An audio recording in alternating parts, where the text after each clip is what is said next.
Hi there. Thank you so much for joining us for Face the State on this Sunday. I'm Tracy Townsend. The big news in Ohio this week, the state's heartbeat law is now on hold. A judge's ruling put it on pause for the next 2 weeks. 10 TV's Olivia Eugenio has reaction now from people on both sides of the issue of abortion. An incredibly divisive issue just got a little more complicated in the state of Ohio. This has been news that we've been waiting for. We've been holding our breath and waiting for this news. The heartbeat law was passed by our legislature, signed by our governor. It's what the people want. A Hamilton County judge has granted a 14-day restraining order against the heartbeat law. The law was first signed back in April of 2019 by Governor Mike DeWine, prohibiting most abortions after the first detectable heartbeat. The law went into effect after Roe v. Wade was overturned earlier this summer. Mark Harrington is the president of Created Equal, a pro-life organization. Well, this was no surprise to us. We expected it.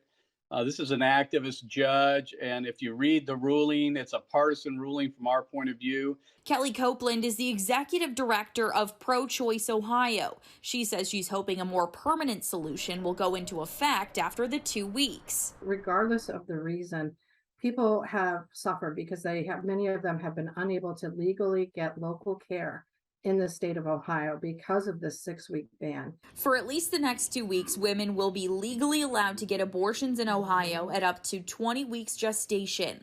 Olivia Eugenio, 10 TV News. We also reached out to Ohio Attorney General Dave Yost's office for comment on this, and we're told the decision is under review and that the AG will consult with the governor's office on some next steps. And all of this is coming as federal legislation was proposed that would impose a national ban on abortions after 15 weeks, including in states that currently protect abortion rights. We talked with Ohio Right to Life and Pro-Choice Ohio about this bill as well. Republicans weren't satisfied with the U.S. Supreme Court sending this issue back to the states. And now that they see voters in places like Kansas voting to protect abortion rights, they're moving to ban abortions from coast to coast. I think that the first thing that came into all of our heads is just the very real impact that this all has on patients and other pregnant folks, and especially those who are trying to seek care right now. Ohio Right to Life, we're not going to stop until every human being is given that privilege, the right to life, the right to just not be killed. So that's what our message is going to be, is that regardless of what the federal government chooses to do, Ohio is dedicated to protecting every single human being, including those that are in the womb. Ohio's U.S. Senator Sherrod Brown told us this is just the beginning of what he calls a long fight. I'm happy with the court decision. I want it to be more than that. I want the legislature to listen to the public, and the public thinks that women should have more control over their bodies instead of this. I'm worried that, we're talking about this economic growth in Ohio, but I think some people won't come to Ohio. I'm hearing that from people because we have such a radical state legislature and governor on abortion and on guns, and we've got to do better than that. This week, House Bill 99 officially took effect. It allows teachers and staff to be armed inside of Ohio schools. It requires 24 hours of specific training, and that training includes how to stop an active shooter and de-escalate a violent situation. Governor Mike DeWine signed the bill back in June. The most important thing is to guarantee to parents that their kids will come to school safe and go home safe. And that's why Benjamin Local School District is one Ohio school district considering arming staff under House Bill 99. The superintendent told us 22 staff members, including teachers, cooks, and secretaries, have volunteered. Ohio is giving more money to colleges and universities for safety. There's a total of $5 million available from the Ohio Campus Safety Grant Program. Institutions can start applying right now. The money can be spent on adding lights, cameras, and securing doors around campuses. The state is also investing over $1 million for first responder wellness. This is all with the hope of helping with a recruiting issue. A total of 26 agencies across the state are getting funding. Delaware Police Department is getting over $34,000 for annual mental wellness checks. And over $12,000 is going to Grove City's Division of Police for a peer support program. Hiring is becoming a universal problem among first responders. 10 TV's Ashley Bornanson explains why the recruiting process has some departments looking out of state. Local law enforcement officials tell me there's still a great need for men and women in the service industry to protect and serve our local communities. It's a problem departments are facing across central Ohio. If we are short-staffed, we're not in your neighborhoods as much when you're asleep as we would like to be, or as much as you would like us to be. Chief Robert Ware oversees Worthington Police. His department is one of many needing to hire, and hire quickly. Worthington Police currently employs 28 officers, but needs to fill 4, a significant impact, Ware says, to a smaller staff. Ware says younger generations just aren't coming forward with an interest in policing. The more we interact with the community, the more we know them, the more they know us, the more they'll trust us. Trust and empathy, Ware says, comes from recruiting new officers within their own communities to strengthen relationships. An important task, especially since the recent national and even local events between officers and the communities they serve. There are thousands and thousands of interactions every day that make a difference in the lives of people. And those get overshadowed sometimes. Detective Stephen Luoma says being understaffed wears on your mental and physical state, taking on more work.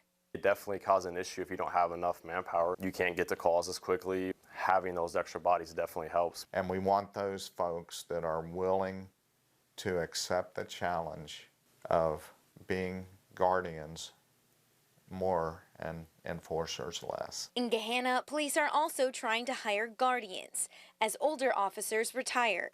It's very difficult to fill those positions right now, and not only police officers, but also our communications technicians, those that answer 911, another very difficult job to fill right now.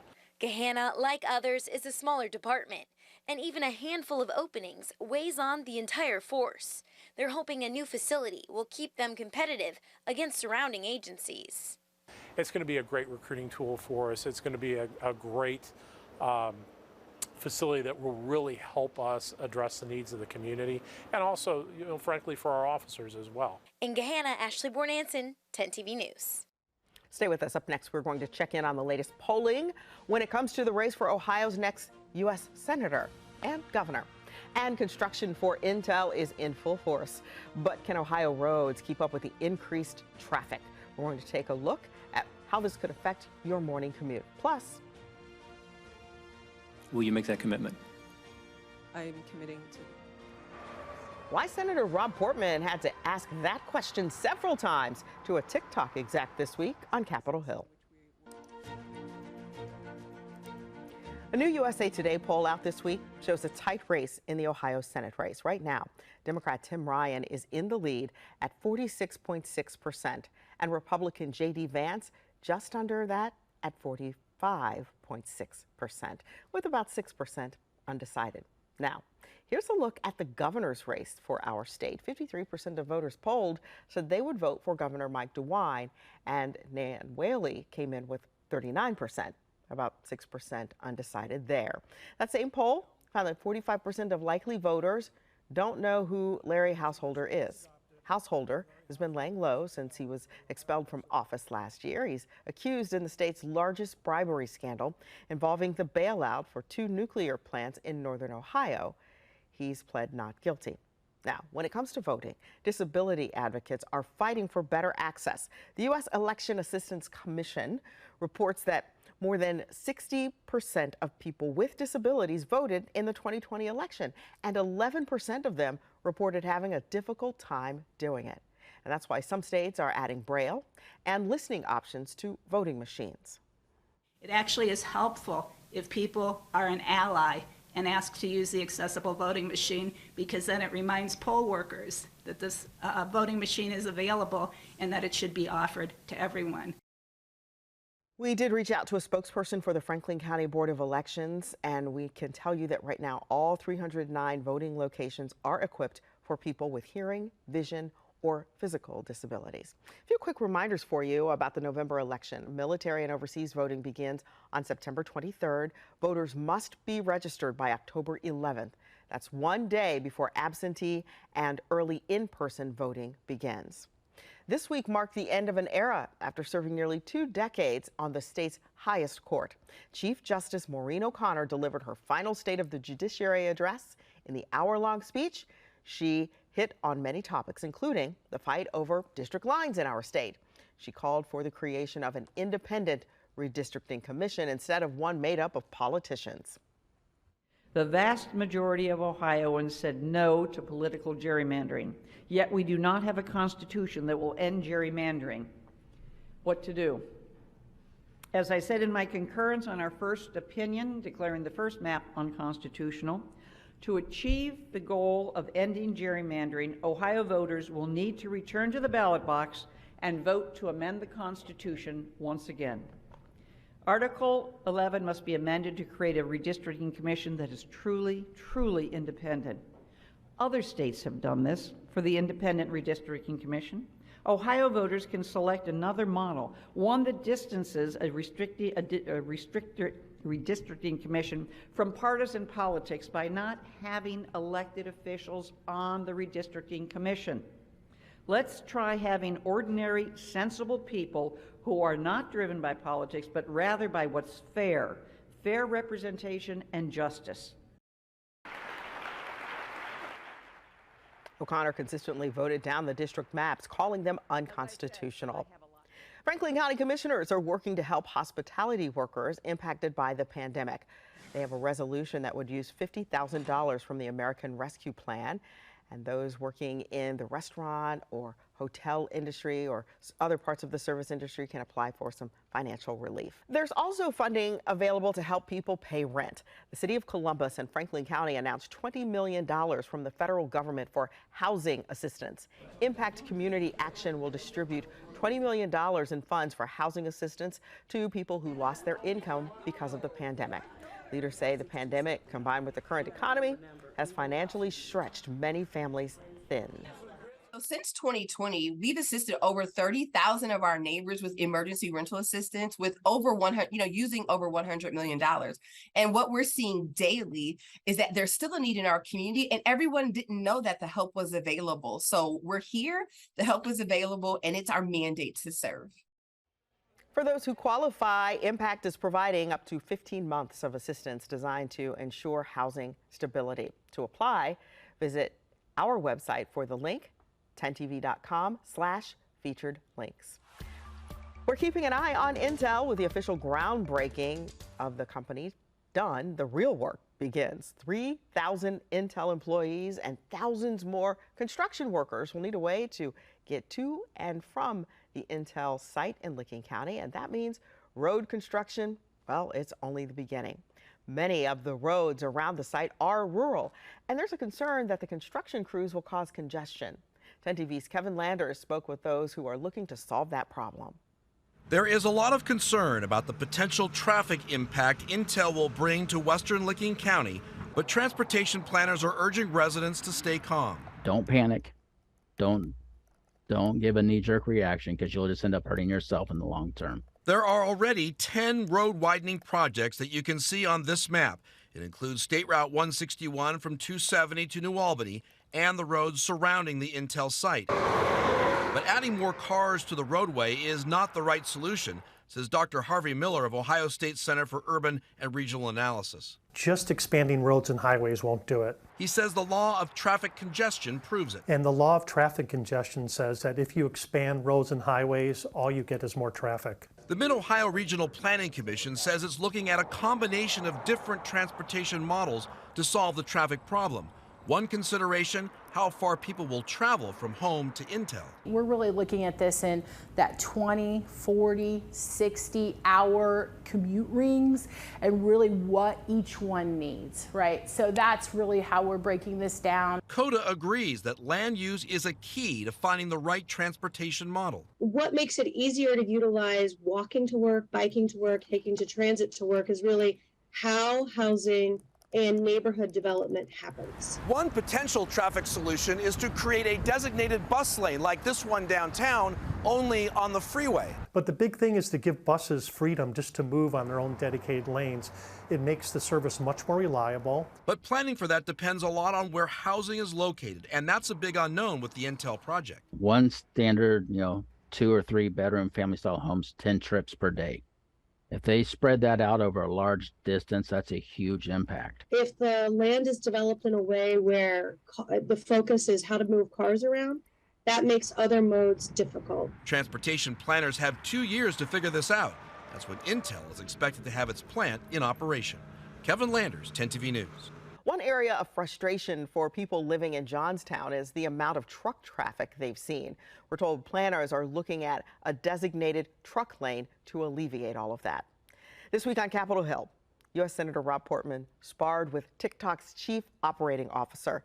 Listen to their exchange about keeping user data from flowing to China. Can you make the commitment, though, that I just asked you to make, that you will commit to cutting off all data and metadata flows to China, Chinese-based TikTok employees, ByteDance employees, or any other party located in China? What I can commit to is that our final agreement with the U.S. government will satisfy all national security concerns, yes. But you won't make a commitment to agree to what I have now twice asked you about? Sorry, given the confidentiality of CFIUS, I'm not able to talk specifically about that agreement. I'm not talking about CFIUS. I'm asking whether you'd make that commitment today. Will you make that commitment? I'm committing to what I've stated, which is we are working with the United States government on a resolve through the CFIUS process in which we will continue to minimize that data, as well as working with Oracle to protect that data in the United States. Well, that exchange reflects bipartisan concern about U.S. user data possibly finding its way to the Chinese government and being used to undermine U.S. interests. A key concern is that the law in China requires companies located there to cooperate with data requests. Pappas says TikTok does not operate in China, though it does have an office there. TikTok is owned by ByteDance, whose founder is Chinese and has offices in China. Pappas says its Chinese employees do have access to U.S. user data, but reiterated that TikTok would never give it to China. But she avoided saying whether ByteDance would keep U.S. user data from the Chinese government. So let's all stay tuned for that. President Biden is pushing to end cancer as we know it. You are going to hear what's already happening in the Buckeye State to get us to that goal. They walked to school with the goal of integrating an Ohio school building, but they were turned away every day for 2 years. The story of the Lincoln Marchers is next. Imagine the possibilities. Vaccines that could prevent cancer, like there is for HPV. Imagine molecular zip codes that could deliver drugs and gene therapy precisely to the right tissues. Imagine simple blood tests during an annual physical that could detect cancer early where the chances of the cure are best. Imagine getting a simple shot instead of a grueling chemo, or getting a pill from a local pharmacy instead of invasive treatments and long hospital stays. President Biden wants to put an end to cancer. He's making it a goal to cut cancer death rates by at least 50% in the next 25 years. The president wants to increase funding for cancer research and help it be diagnosed earlier. Part of the president's cancer moonshot funding goes to research right here in Central Ohio at the James. We talked with a local oncologist about the work being done in the Buckeye State. We're really also very excited about the idea of liquid biopsy or these blood-based tests broadly for cancer. There's a number of researchers at Ohio State and across the state of Ohio that are studying liquid biopsy in all phases of cancer, screening, at diagnosis, tracking over time, and in advanced cancer. My research group actually has a grant from the National Cancer Institute to study a low-cost liquid biopsy test that we feel like has the potential to be an accessible test because it's so cost effective for patients with advanced cancer. So we think that while this screening blood-based test is incredibly exciting, the idea of liquid biopsy as part of cancer care is something that's coming. It's something that we're doing right now, and it's something that we're sort of trying to push the envelope here at the James. Last year, the president made a visit to the James to see the work that's underway there. Earlier this year, the James published an article saying the cancer moonshot could have a tremendous impact and that they're committed to the president's plan. They believe the work they've already done and are doing in patient care, research, and education will help achieve the president's goal. Well, theirs is a story of resilience, courage, and perseverance. A group of Black mothers in Highland County fearlessly fought for their children's education with their feet. They're known as the Lincoln Marchers, and their 2-year journey is now a powerful documentary. The real-life saga came after Brown versus the Board of Education was decided in 1954, except that Hillsboro, Ohio became the northern city that made headlines for refusing to integrate the schools. The documentary details how a group of Black moms dressed their children up each school day to lead them on a march to the white school for admission, only to be rejected every day for 2 years. I talked with the documentary's producer and 2 of the women who, as children, were there. I was 8 years old and I complained a lot about it because we done it, whether it rained, snow, sun, whatever, we walked about a mile out and no, we're going to, not get in. So we'd have to turn around and walk that mile back home. Whatever my mom said, that's what I did. Yeah. And no back talk. Right. And, but I can remember going every day, and it was a good experience. I mean, besides the walk all the way there and then walk all the way back to the kitchen schools where we had to learn what we could. Mm-hmm. And besides that, it was good. I learned later on that it was good that I experienced it, but I experienced, nice and good bad actions from people, which to me made me a better person, maybe ready for the world today to see what does go on. When I first heard about this story, I thought it was remarkable. One of the really interesting things about this story is it really is on the forefront of what we consider that traditional civil rights movement. This is an action that begins before the Montgomery bus boycott and lasts longer than the bus boycott. So it's really in that early moment when people are starting to push back. And I thought, this is a story that we have in our own backyard, and most of us don't even know about it. Mm-hmm. So I thought it was just a remarkable story that we had to get out and share.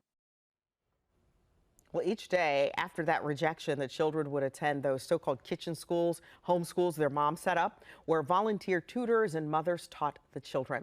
The NAACP joined the fight and eventually won their case in court. Ohio Humanities has helped fund this 20-minute documentary about the marchers, which you can access it at ohiohumanities.org right now. They certainly hope teachers, students of all ages, nonprofit groups, community organizations, you name it, families, book clubs, you, me, are going to show interest and watch the documentary and talk about what you learned there. In the meantime, we thank you all for joining us here on Face of the State today, and we wish you a great week.